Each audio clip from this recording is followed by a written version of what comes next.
الحمد لله وحده والصلاة والسلام على من لا نبي بعده أما بعد فأعوذ بالله من الشيطان الرجيم بسم الله الرحمن الرحيم ورتل القرآن ترتیلا صدق اللہ العظیم۔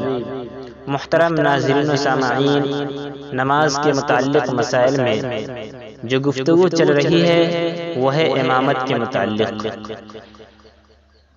اس کلپ میں غلط خواہ امامت کے متعلق بیان ہوگا کہ جو لوگ قرآن کو صحیح نہیں پڑھتے، صحیح طور پر نہیں پڑھتے، غلط پڑھتے ہیں، اس کی امامت کا کیا حکم ہے، اور کس طرح کے غلط پڑھنے سے نماز فاسد ہو جاتی ہے اور کس طرح سے پڑھنے سے نماز فاسد نہیں ہوتی، اس کے بیان میں یہ کلپ۔ قرآن شریف اس کا صحیح پڑھنا، درست پڑھنا بالکل صحیح ہے۔ جب تک کہ آپ قرآن کریم کو صحیح طور پر نہیں پڑھیں گے، نماز اچھی طرح سے ادا نہیں کر سکیں گے۔ ایک قرآن کریم کی جو ایک فضیلت ہے، اس کے پڑھنے کا جو ایک ثواب ہے، اس ثواب کو آپ صحیح طور پہ حاصل نہیں کر پائیں گے جب تک کہ قرآن کو صحیح سے نہیں پڑھیں گے۔ تو اس لیے قرآن کو صحیح طور پر پڑھنا اور اس کے تلفظ ہو، تجوید ہو، اسی طرح سے حروف کی ادائیگی ہو، ان تمام چیزوں پر توجہ دے کر جب تک آپ قرآن کریم کو نہیں پڑھیں گے، اس وقت تک قرآن اچھی طرح سے پڑھنا آپ کو نہیں آئے گا۔ اس کے لیے ضروری ہے کہ آپ تلمذ اختیار کریں، کسی کے سامنے جا کر، کسی حافظ کے، کسی قاری کے، کسی عالم کے سامنے جا کر آپ اپنی اصلاح کریں، قرآن کریم کی تلاوت کریں اور اس کو سنائیں، پھر وہ جو غلطی بتائے اس کو درست کریں۔ تو نماز کے اندر اگر غلط قرآن کریم پڑھی گئی، غلط قرآن کریم کی قرأت غلط کی گئی، تو پھر نماز بسا اوقات فاسد ہو جاتی ہے، بسا اوقات فاسد نہیں ہوتی۔ وہ معنی کے اعتبار سے، جیسے کہ قرأت میں بات آ چکی ہے کہ ایسی فحش غلطی جس کی وجہ سے معنی کے اندر بالکل تبدیل ہو جائے، معنی بالکل بدل جائے اور تعویل کی کوئی گنجائش نہ ہو، تو پھر اس صورت میں نماز فاسد ہو جاتی ہے۔ غلط خواہ اس کی امامت کرنا کیسا ہے؟ دیکھیے، غلط قرآن کریم پڑھنے والا اگر امامت کرتا ہے اور اس کے علاوہ کوئی دوسرا شخص موجود ہے جو اچھا قرآن کریم پڑھ سکتا ہے، تو پھر اس کی امامت درست نہیں ہے۔ لوگوں کو چاہیے کہ غلط خواہ غلط پڑھنے والے کی امامت کے پیچھے نماز نہ پڑھے، بلکہ اس کو امامت کی جگہ سے معزول کر دیا جائے، اور جو صحیح طریقے سے قرآن پڑھے اس کو لا کر امامت کی جگہ پر رکھنا چاہیے۔ تاہم اگر کوئی شخص اس سے اچھا پڑھنے والا موجود نہیں ہے، تو پھر اس کے پیچھے نماز پڑھ لینی چاہیے، لیکن اب یہ دیکھنا ہوگا کہ غلطی فحش نہ ہو، ورنہ اگر غلطی اس قدر فحش ہو جائے، اس قدر غلطی بڑھ جائے کہ معنی بالکل بدل جائے، تو پھر نماز فاسد ہو جائے گی۔ اس لیے جو امامت کا مستحق ہے، جو امامت کرنا چاہتا ہے، اس کو چاہیے کہ قرآن کریم کو اچھی طرح سے پڑھے۔ فحش غلطی کرنے والے، دیکھیں، فحش غلطی کرنے والے کی امامت بالکل درست نہیں ہے، کیونکہ فحش غلطی کرے گا تو نماز فاسد ہو جائے گی، اور ایک امام کی نماز کے فاسد ہو جانے کی وجہ سے مقتدی کی تمام مقتدی کی نماز فاسد ہو جائے گی۔ اس لیے اس طرح کے امام ہی کو آپ مقرر نہ کریں تاکہ آگے اس طرح مسائل پیش نہ آئیں۔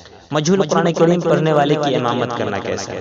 جو شخص قرآن کریم کو مجہول پڑھتا ہے، بہرحال قرآن کریم کو حروف کی ادائیگی اور تجوید کے ساتھ پڑھنا ضروری ہے، لہذا اگر اس کو مجہول پڑھیں گے تو بسا اوقات معنی بدل جائے گا، اور جب معنی بالکل بدل جائے گا تو پھر نماز فاسد ہو جائے گی۔ اس لیے قرآن کریم کو جو مجہول پڑھتا ہے اس کو بھی امامت کی جگہ نہیں دینی چاہیے، امامت کی جگہ اس شخص کو دے جو صحیح طریقے سے قرآن کریم کو پڑھتا ہو۔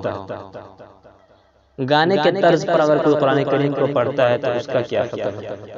قرآن کریم کو جس انداز میں سلف صالحین اور ہمارے ائمہ جو پڑھتے آ رہے ہیں، جو ایک طرح سے توارث چلتا آ رہا ہے کہ قرآن کریم کا کیا انداز ہے، اسی انداز سے پڑھنا چاہیے۔ اس کے علاوہ آج کل یا جو بھی ہو، گانے کے انداز میں اگر قرآن کریم کو پڑھا گیا تو ایسا پڑھنا درست نہیں ہے، اور اس طرح کے امامت کے پیچھے نماز بھی نہیں پڑھنی چاہیے تاکہ اس کی حوصلہ افزائی نہ ہو۔ لہذا ایسے امام کو امامت کی جگہ سے معزول کر دیا جائے اور اچھا صحیح پڑھنے والے قرآن کریم کو آدمی کو رکھا جائے۔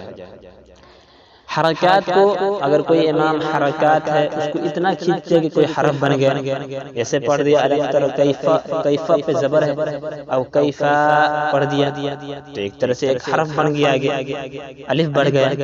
تو اس طرح سے بسا اوقات معنی بدل جاتے ہیں، اور جب معنی بدل جائے گا اور معنی فاسد ہو جائے گا تو پھر نماز بھی فاسد ہو جائے گی. اس لیے اس طرح کی قرات وغیرہ نہیں کرنی چاہیے نماز کے اندر.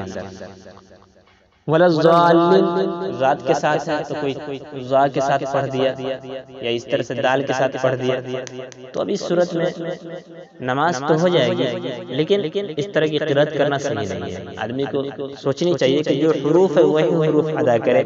ہاں اگر کوئی شخص مکمل کوشش کر رہا ہے حروف ادا کرنے کا لیکن ادا نہیں ہو پا رہا ہے تو یہ ایک الگ بات ہے. لیکن اگر جان بوجھ کر اس طرح کریں گے تو نماز کے اندر اس طرح حرکت کرنا مکروہ عمل ہے، صحیح نہیں ہے، درست نہیں ہے. اسی طرح سے ساتھ کو دال پڑھ دینا، شین کو سین پڑھ دینا، عین کی جگہ حمزہ پڑھ دینا، یہ تمام چیزیں ہیں. اگر ان تمام چیزوں سے معنی فاسد ہو جاتے ہیں، معنی بگڑ جائیں گے تو پھر نماز ہی ختم ہو جائے گی. اس لیے ہمیں چاہیے کہ قرآن کریم کو صحیح طور پر پڑھے تاکہ ایک جو اہم مقصد ہے نماز پڑھنا، اس نماز کو ہم صحیح طور پہ ادا کر پائیں اور نیز ہم قرآن کریم کے پڑھنے کا جو ثواب ہے اس ثواب کو حاصل کر پائیں. اللہ تبارک و تعالیٰ سے دعا ہے کہ اللہ تبارک و تعالیٰ ہم سب کو صحیح قرآن کریم پڑھنے کی توفیق عطا فرمائے. آمین.